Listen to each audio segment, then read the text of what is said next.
Quick reminder before we get started on this episode. This podcast is based on my personal experiences and isn't medical advice.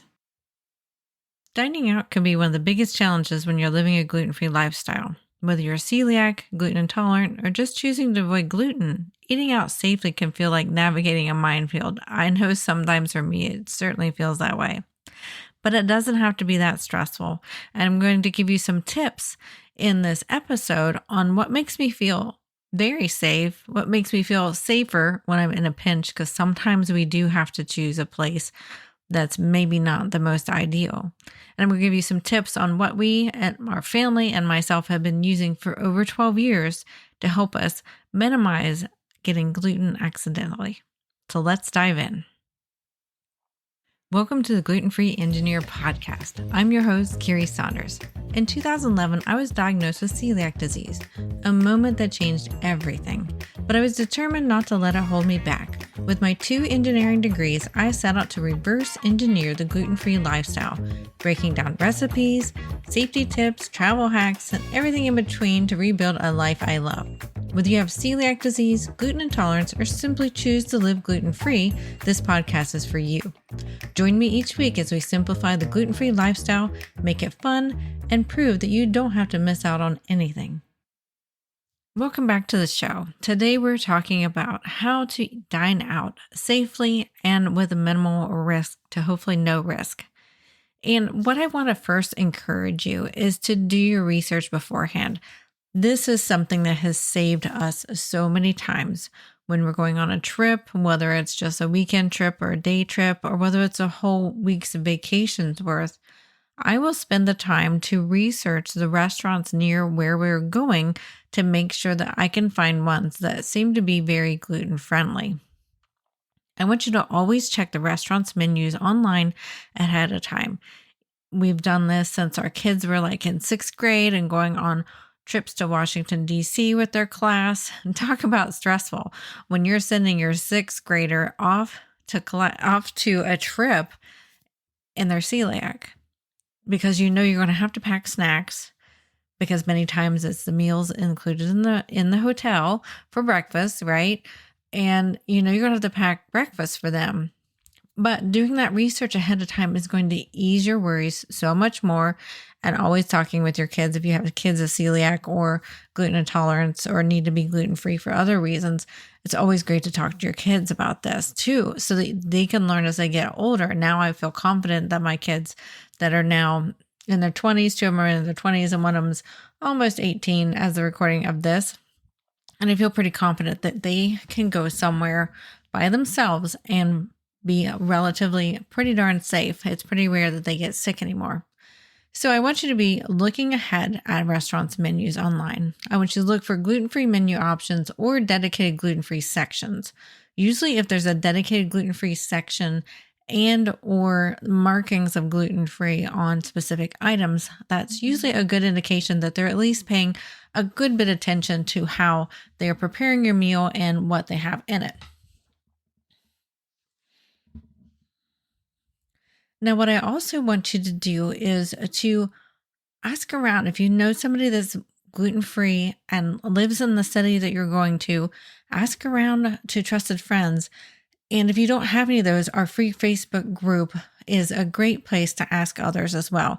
You can find the link to that on our website, theglutenfreeengineer.com. You're always welcome to join the group and jump in and ask questions like this. I have found in all the years, asking trusted other individuals is one of the key ways to really helping yourself be a lot safer. You can also read reviews from other gluten-free diners on platforms like Yelp or Find Me Gluten-Free. And as a bonus, I've actually partnered up with Find Me Gluten-Free. It's something once we found that, I would say probably 8 or so years ago, it has been a lifesaver when we're traveling. And we just recently decided to get their family plan because it's actually pretty reasonably affordable for the year. And since myself and the 3 kids, and we just recently found out my husband has celiac as well, it has really saved us when we are traveling. And I have found that especially on Find Me Gluten-Free, People who write reviews on there are pretty darn thorough. They let you know if they have celiac, and actually Find Me Gluten-Free recently has created some other measures to help it be even more safe so that you can trust certain reviews more than others. So there's trusted reviews now that they have. And what I've found is whenever I'm reading those reviews on how safe restaurants are, they are really darn accurate. People who are celiac and savvy on it, if you are celiac, are really great at making sure that that restaurant makes them feel safe and then reporting back as to whether they actually got sick or not from it. And then those that are gluten intolerant also review on there and let you know how well they worked out on whether they're got sick or not from it as well. So it's really great to gauge the level of gluten-free safety via reviews from others. Obviously, it's not perfect. We're all human and we can make mistakes, and things can change at the restaurant too. So I want to encourage you to always call ahead. This is another point I want to have under here. When you're doing your research beforehand, always call ahead to ask about gluten-free accommodations and cross-contamination protocols. Especially if you're celiac, you need to be asking about cross-contamination protocols. And one of the things that I have found too, especially early on, I feel like it's less so now, but if you're at a restaurant and you have celiac and they look at you funny when you say I have celiac and I need to avoid gluten. Sometimes I use the words gluten allergy, even though I know it's not actually an allergy. It's a completely different system in your body that responds to gluten. That kind of clicks a bit more sometimes in celiac disease. So play with that, see if that helps you when you're eating out at a restaurant. And you want to make sure there's no cross-contamination. If you're celiac and if you're very gluten sensitive, you also want to check for cross-contamination. And I'll talk about that a little bit here later in this episode. And then when we are choosing restaurants, when we go out to eat, and a lot of people can't believe, I can't remember the last time I ate in a fast food restaurant. I mean, it's probably been 12 years or more. I may have pulled into a specific restaurant that has golden arches and gotten a Coke whenever I was desperate for some calories. But I can't remember the last time I actually ate food in a fast food restaurant. And why I don't is because I find that restaurants that are sit down tend to have a bit more cautiousness when it comes to cross-contamination.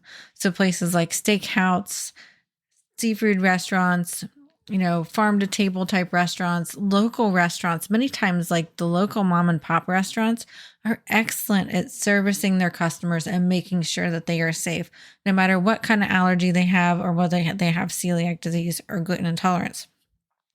So I'd recommend avoiding high-risk cuisines like bakeries or pizza places unless they have a certified dedicated gluten-free kitchen, or they have, very verbose measures on how they protect you.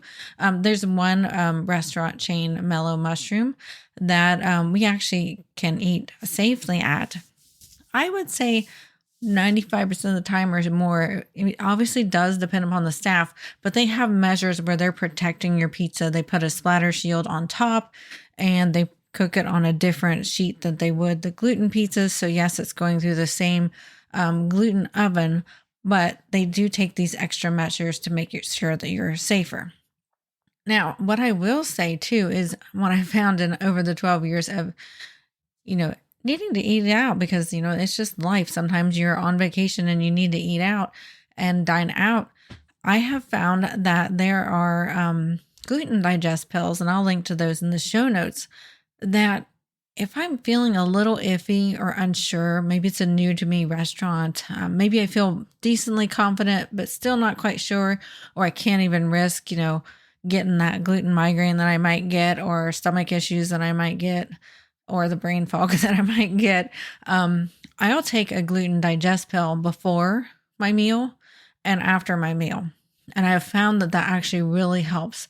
And even if I find like maybe a couple hours later, I'm like, ooh, I really did get gluten and I didn't take the gluten digest pills with dinner, I'll go ahead and take them, and it helps minimize my side effects.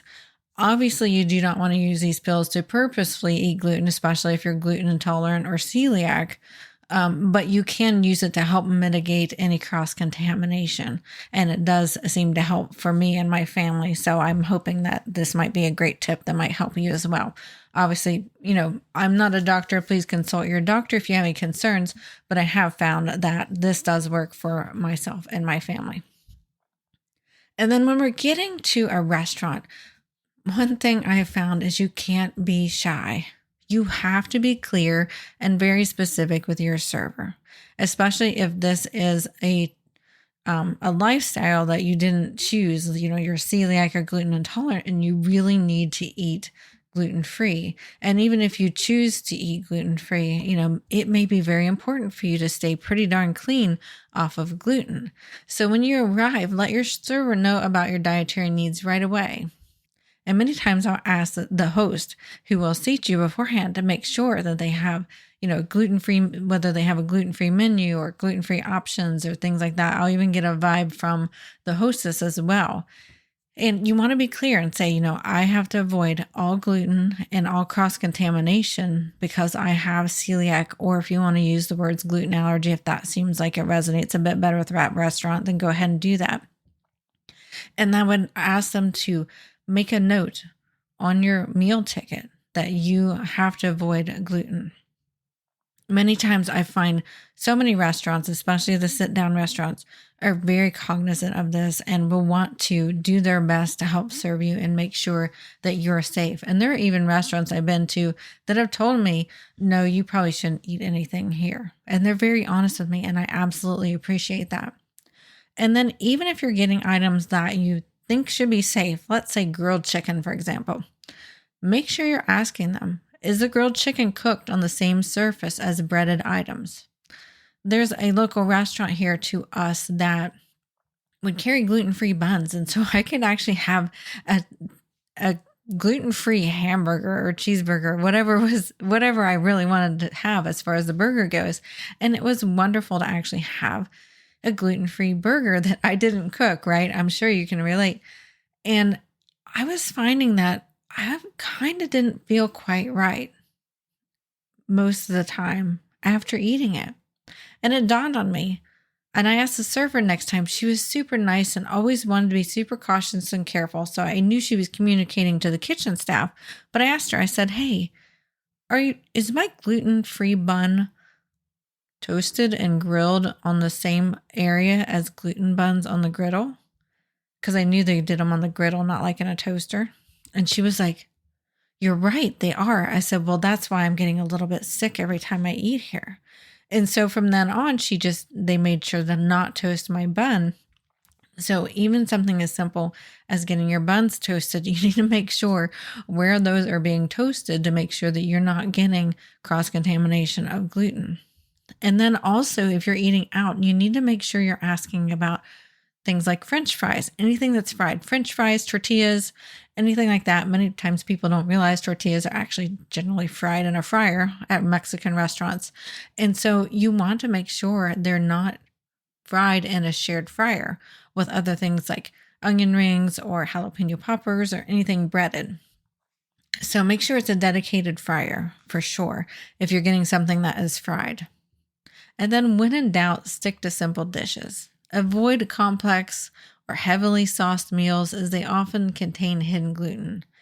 I recommend going for naturally gluten-free items like grilled meats, roasted vegetables, and salads, obviously without croutons, or baked potatoes. Now, when we're going down the salad route, though, you need to be making sure that the salad dressing is gluten-free as well. Many times, wheat is used as a thickener in salad dressings, so we want to make sure that that is gluten-free as well.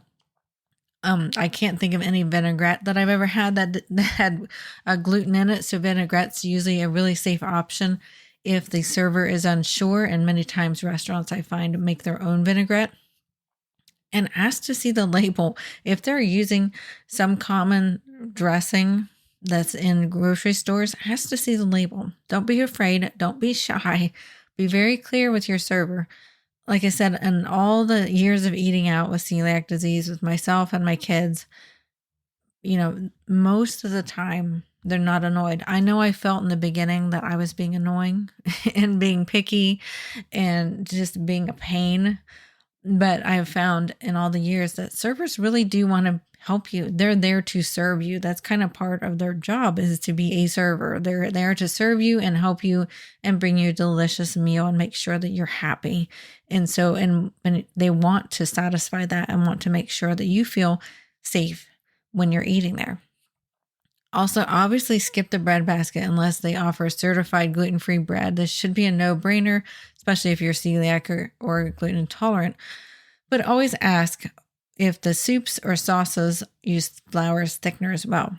Barbecue sauce is a great hidden place for gluten sometimes. We already talked about dressings.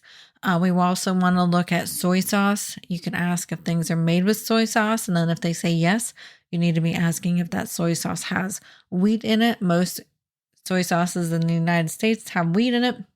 Also marinades and gravies. Also some spice blends. This can be kind of confusing sometimes, but spice blends can contain wheat as an anti-caking agent. So if you know there's some sort of spice blend or rub on it, start asking some questions as well. And also we want to be looking for malt vinegar. Some people don't realize that malt is actually almost always made from barley, and barley is one of those gluten grains. So if you know something might have malt in it, you definitely want to avoid that. And then another tip that I've actually never used, but I found this tip when doing some research, is you can use gluten-free dining cards. These are great when you're traveling abroad, and you can bring a gluten-free dining card in the local language. And that can really help your server understand your needs, and they can clearly explain everything to the server. And it can be really a lifesaver when you're out traveling abroad, especially when you might have a language barrier. Maybe you don't speak the language very well. It's a great resource to have with you if you do travel abroad. Although I have found in a lot of people's comments to me is many of the other countries are really great at gluten-free and providing great celiac safe and gluten intolerant and just generally gluten-free items as well. But if there's a language barrier, grab one of those gluten-free dining cards that's in the appropriate language as well. And then also trust your gut. And I mean this both literally and figuratively, because I've found many times I'll go to a restaurant and my gut is telling me, my brain gut is telling me, I'm not so sure whether I should eat here or not. And when I don't follow that gut, I usually get sick. If I'm eating a meal and I've been gluten-free for over 12 years now as of this recording. And when I'm eating a meal, sometimes my brain's like, there's gluten in this. And it basically literally tells me, I have no idea how it does. This might sound totally crazy, but my brain and my instinct will be like, there's something wrong here. But think about it. We're meant to survive, and our bodies are meant to survive. And my body has learned this is something that does not help me survive. And so I have found that there's sometimes I'll be eating and I'll be like, ooh, there's something wrong with this dish. And either I'll ask the server a question, or if I'm pretty sure it's a minor like cross-contamination, then I'll take some extra digest pills. But sometimes I'll just stop eating it. And back then I used to just give it to my husband because we didn't think he had gluten issues like the rest of us did, but now he does. So I'm not sure what I would do now because we just recently figured that one out. But definitely trust your gut. If something doesn't feel right, if you feel unsafe, then don't eat there. Or if your meal comes out and it looks like it might be gluten and they didn't actually mark your meal right, even if the restaurant's generally really good about it, feel free to double check with your server. If you see that bun on your plate and you look at it and you go, I'm not sure that that's a gluten-free bun, and you think the cooks might have made a mistake, ask. There's nothing wrong with asking. Better than you getting really sick, right? It is better to skip a meal than get that awful migraine and whatever other ailments you might get whenever you eat gluten. And then finally, have a backup plan. I always have a gluten-free granola bar in my purse or with me, or, some sort of beef jerky or nuts or something that are gluten-free. Always check labels. Please always check labels. There's many of those that are not, so you really have to check the label. But I always have some sort of portable protein and potentially with some carbs in a snack to go with me. So it is definitely important to always have a backup plan just in case you get stuck. I remember one conference I was stuck in Orlando, Florida, and I didn't really have a good way to go anywhere. And I was in this hotel and I literally lived on potato chips and peanuts for the weekend. I was starving when I got home, but I didn't get sick. And it was worth starving for a couple of days and being extra hungry than getting really sick. So always have a backup plan and just be prepared. All right, so some key takeaways is we want to make sure that we are eating out safely, and we always want to be prepared. That's the best way to eat out safely. Make sure that you are talking clearly to your server, to the server staff. Many times restaurants, and I didn't even mention this in the episode, but many times restaurants will even bring the cook out to talk to you, which I think is great. And have confidence when you're talking about it. Make sure they understand that this is serious and that you really need it and you're not doing this as a fad, because I find that most people who are celiac, gluten intolerant, or choose to have that gluten-free lifestyle, but they need it for a reason. And so just make sure you have confidence behind your questions and know that you're important. And if they can't accommodate you, that's okay. Use your backup plan and or find another restaurant that can accommodate you. Thank you for listening to this episode of The Gluten-Free Engineer. If you found value in this story, please share it with someone who might need encouragement on their own gluten-free journey. For more tips, recipes, resources, and even links to my YouTube channel, head on over to theglutenfreeengineer.com. It's your one-stop hub to make gluten-free living simple, fun, and full of flavor. And don't forget to subscribe so you never miss out on an episode. And we will see you next week. The Gluten-Free Engineer podcast is for informational and entertainment purposes only. I share my personal experiences and stories about living with celiac disease and navigating a gluten-free lifestyle. This podcast does not provide medical advice. Always consult with a qualified healthcare professional for medical questions, concerns, or advice specific to your health.